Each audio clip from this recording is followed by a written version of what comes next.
With my previous on Holocoin, I see some investors asking some questions like, how many Holo coins should they buy to make them rich? Seeing these questions, I took my time to do some research on Holocoin and I figured out how many Holocoins should be suitable for investors to buy in order to gain massively when Holocoin finally explode. But before getting into the discussion, I'm Nee, a crypto enthusiast and investor. Talk about are from my researches and opinions. So when investing in any coin I recommend, kindly do a little more research to be on the safer side and do not forget to invest wisely. Without much saying, let's get into the discussion. Firstly, we all know that cryptocurrencies come with their own risk. In crypto, they are risky investments, and they are awesome investments too. A lot of these millionaire you see today use cryptos to gain their first million.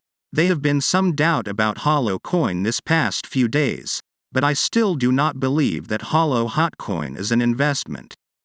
A lot of cryptocurrencies do face downtimes. If you have been in the crypto space, you'd know this isn't new. We just have to be careful and trust the process. Right now, I am trusting the Holocoin project. At the moment, Holocoin is trading at $0.2013. With a market capitalization of over $200 million, a fully diluted market capitalization of around $230 million, and a 24-hour trading volume of just $15 million, Holocoin at this point is obviously at its ranging stage getting ready to explode. I will tell you for free that this is the best time to buy this token. In my opinion, you need like 3,000 worth of this coin to make huge profits when it pumps to just 5 to 10x, which I am very sure will happen in 2024 at least. Before ending this video, let's talk more about the details of the Holocoin so newbie investors know what they are buying. Without much saying, let's get into the discussion. Holo is a decentralized hosting platform built on an architecture called Holochain. Holo fulfills the promise of blockchain by leveraging the scalable architecture of Holochain to accomplish two primary feats. In recent years, blockchain, and things that run on blockchain, have risen in popularity and entered into more mainstream awareness. This has generated excitement about the new possibilities for decentralized approaches to currencies, web applications, data ownership, and collective governance.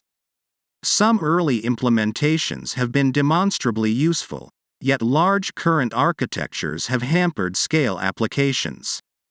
The focus on the specific architecture of blockchain has yielded a kind of tunnel vision, even though its massive inefficiencies and scalability hurdles are well known.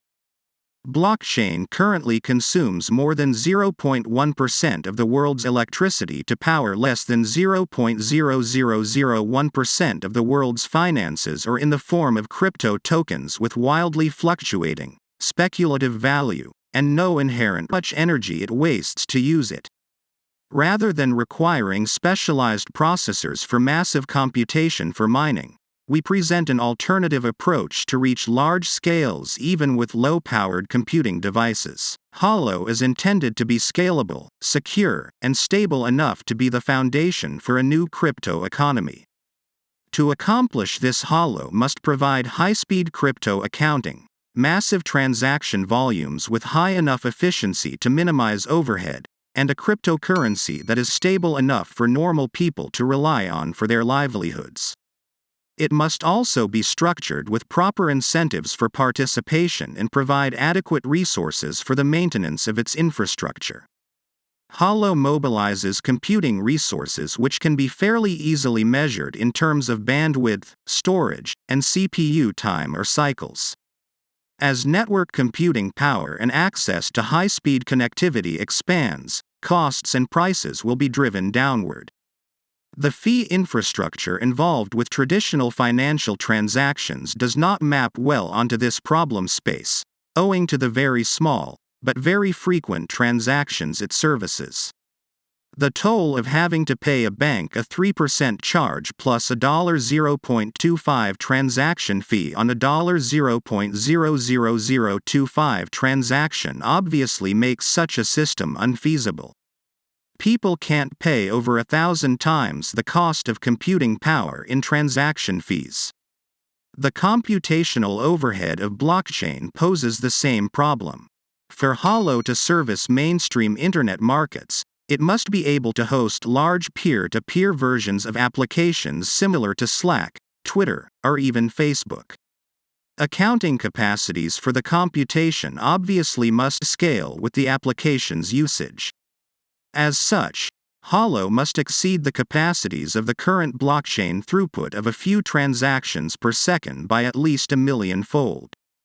With widespread enough usage, we expect to surpass financial exchange backbones like the Visa network, which has a maximum estimated capacity of 56,000 transactions per second.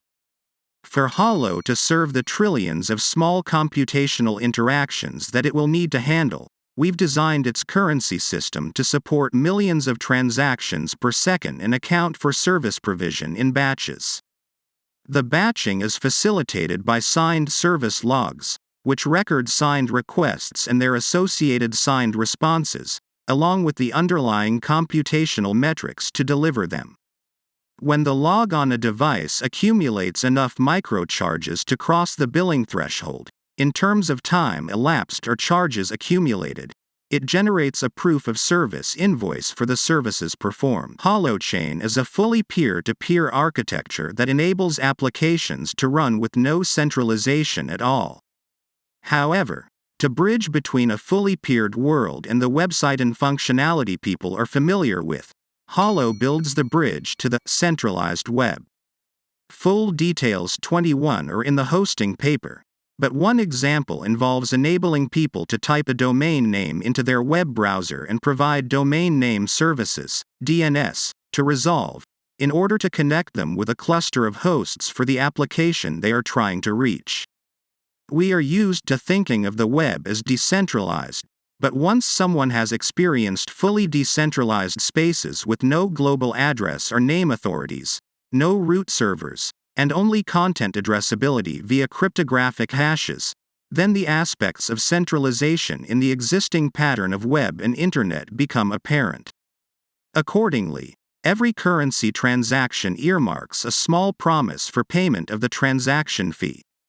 This is akin to the proof of service process but involves recording a promise of payment rather than a request for payment. Whenever transaction fee promises accumulate to a threshold level, initially 1 credit, the next spending transaction must be a payment to settle those promises. No central authority needs to police payment when it's built into everybody's validation rules. Keep in mind that if someone alters their validation rules, they essentially exile themselves from everyone else's shared agreements, since future transactions will be rejected by all non-corrupt nodes. In conclusion, Holo offers a whole new breed of cryptocurrency.